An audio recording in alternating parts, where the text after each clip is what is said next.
सर्वमाङ्गल्ये शिवे सर्वार्थसाधिके शरण्ये त्र्यम्बके गौरी नारायणी नमोस्तुते। ब्रह्मरूपे सदानन्दे परमानन्दस्वरूपिणी शरणागतदीनार्ते परित्राणपरायणे सर्वस्यार्तिहरे देवी नारायणी नमोस्तुते। सबको जय माता की। ओम श्री गणेशाय नमः। हर हर महादेव। जय माता दी। जय श्री राम। जय श्री राधे श्याम। तीसरा अध्याय महिषासुर का वध।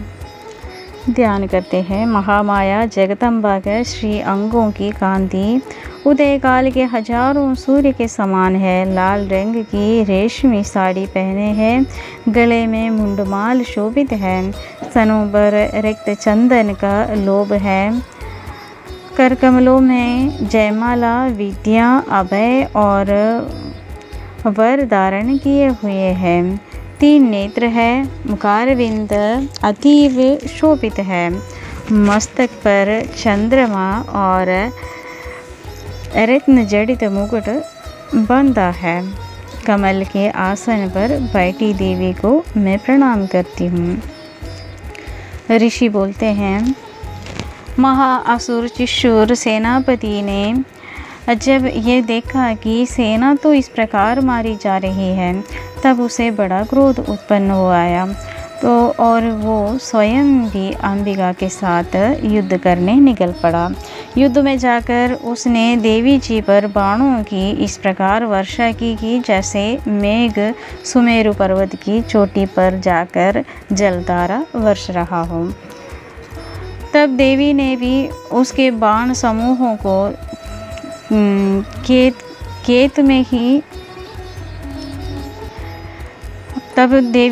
उनका बाण समूहों को खेत में ही काट डाल दिया। फिर बाणों द्वारा उसके सारथी घोड़े को मार डाला। फिर झटपट उसका धनुष और ऊंची लहराती हुई जो त्वचा है उसको भी काट गिरा दिया। जब उसका धनुष कट चुका था, तब उसने बाणों से अपने अंग बींद डाला और जिसका सारथी एवं घोड़े मर चुके थे और धनुष कट चुके थे, तब वह बिना रथ के पैदल तलवार डाल लेकर देवी के रथ की ओर दौड़ के आने लगा। तेज तलवार से सिंह पर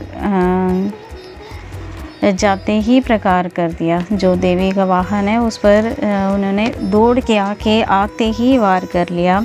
फिर देवी जी की वाम भुजा पर जोर से प्रहार किया। हे राजन, जो ही उसकी तलवार देवी की भुजा पर पड़ी त्यों ही टूट गई। फिर असुर ने क्रोध से आंखें लाल लाल करके शूल पकड़ लिया और भद्रकाली जी पर उस दैत्य ने शूल डाल दिया। तो वह शूल इस प्रकार चमकता जैसे कि आकाश से सूर्यमंडल गिर रहा हो।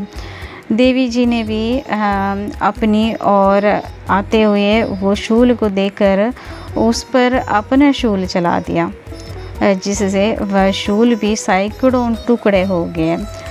तो साथ में उस चिशुर महादैत्य का भी प्राण को निकाल दिया देवी माँ ने।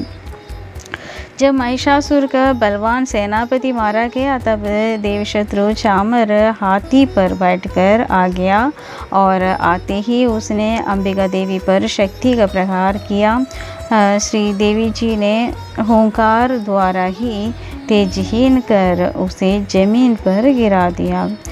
अपनी शक्ति को गिरा हुआ देखकर चामर को बड़ा क्रोध आ गया। उसने पुनः शूल का प्रहार कर दिया। शूल को भी देवी जी ने बाणों द्वारा उछाल डाला। तब सिंह उछलकर हाथी के मस्तक पर चढ़ बैठा और फिर दैत्य के साथ भुजा युद्ध करने लगा। तो यहाँ देवी जी का सिंह भी दैत्यों के साथ लड़ने लग रहे हैं। वे दोनों परस्पर लड़ते लड़ते उस हाथी पर से नीचे पृथ्वी पर गिर गए और भयंकर प्रहारों से परस्पर युद्ध करने लगे। तब बड़े वेग से सिंह ऊपर को उछला और ऊपर आकाश से नीचे की ओर गिरते गिरते पंचों के प्रहार से दैत्य चामर का सिर को धड़ से अलग कर डाला। देवी जी ने शिला एवं वृक्ष आदि से युद्ध में उदग्र को मार डाला। फिर कराल को भी दांतों और मुख एवं थप्पड़ों के द्वारा मार गिराया। क्रोध में परिपूर्ण देवी ने गदा की चोटों से उद्यत को चूर चूर कर डाला और बिंदीपाल को शस्त्रों द्वारा वाष्कल को बाणों द्वारा और अंधक एवं ताम्र को मारकर यमदाम भेजा। तो यमदाम में भेजा है इन सारे दैत्यों को देवी ने मारकर। तो यहाँ पे देवी का हाथ से भी मरने के देवी एक इनके ऊपर अनुग्रह कर रहे देवी को, तो वहाँ बैठ के भी एक जो चक्र बेच कर ये सारे दैत्यों को मार सकते थे, लेकिन अपने हाथों से इसलिए मार रहे इन सबको। माँ है ये, तो माँ ऐसे सोचते हैं कि इन सबको भी मोक्ष मिल जाए, इसलिए अपने हाथों से इन सबको मार रहे। नहीं तो वो जहाँ बैठी है देवी माँ वहाँ बैठे बैठे इनको सबको मार सकते थे, लेकिन इनके साथ लड़ने के लिए आए हैं और इनके साथ लड़कर अपने हाथों से इनको मारकर उनको मुक्ति दे रहे माँ। तो त्रिनेत्रधारिणी देवी परमेश्वरी ने उग्रवीर्य महाहनु नाम के दैत्यों को भी शूल द्वारा मार दिया। तलवार से बिडाल का सिर धड़ से अलग कर दिया और दुर्धर और दुर्मुख इन दोनों को बाणों द्वारा और यमपुरी पहुंचा दिया। इस प्रकार अपनी सेना का नाश होता देखकर भैंसे का रूप बनाकर महिषासुर उन गणों को डराने लगे। तो कुछ एक गणों पर अपने दुदनों से प्रहार किया। मतलब जो महिष मतलब भैंसे का रूप में आ रहे हैं महिषासुर, तो अपना जो सींग से प्रहार कर रहे हैं यहाँ पे देवी के साथ जो गण है उनको। तो दूसरों को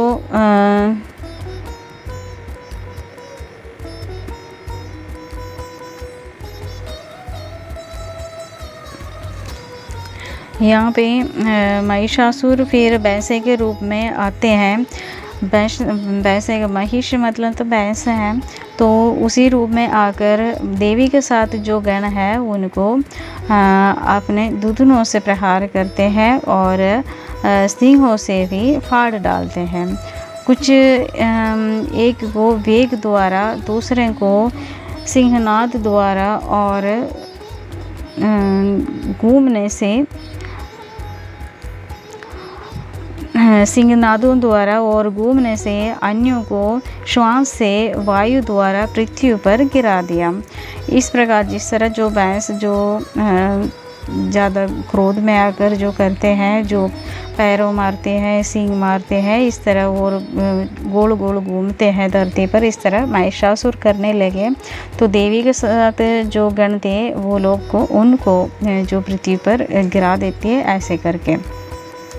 इस प्रकार गण सेना को गिराकर वह महिष सिंह की ओर झपटा। जो ही सिंह को मारने लगा तब जगदम्बा को बड़ा ही क्रोध उत्पन्न हुआ। इधर महापराक्रमी महिषासुर भी क्रोध से पृथ्वी तल को अपने गुरुओं से खोदने लगा। फिर सिंहों से बड़े ऊंचे ऊंचे पहाड़ उठाकर फेंकने लगा। साथ में गरजने लगे और वेग के साथ घूमने पर पृथ्वी शुद्ध होकर फटने लगी। उसने पूंछ से समुद्र पर प्रहार किया, जिससे शुद्ध होकर समुद्र पृथ्वी को चारों ओर से डुबाने लगा। जलमय होते हुए सिंह के द्वारा छिन्न भिन्न हुए, बादल के टुकड़े टुकड़े हो गए। उसके श्वासों की कठोर वायु से उड़ते हुए सैकड़ों पर्वत आकाश से गिरने लगे। इस प्रकार क्रोधपूर्ण उस महादैत्य को अपनी ओर आता देख चंडिका देवी ने उसे मारने के लिए क्रोध में आ गई। कुपित चंडिका देवी ने उसकी ओर पाश फेंका व उसके द्वारा उस दैत्य को बांध दिया। तब वे उस महायुद्ध में बंधे हुए उस दैत्य ने अपने महिषासुर रूप का त्याग कर दिया और झटपट सिंह के रूप में आ गया। जो भैंस के रूप में था पहले, उस रूप को त्याग करके एक सिंह के रूप में आ गया। जो ही चंडिका उसका सिर काटने लगी, तब तो वह तलवार हाथ में से लिए पुरुष दिखाई दिया।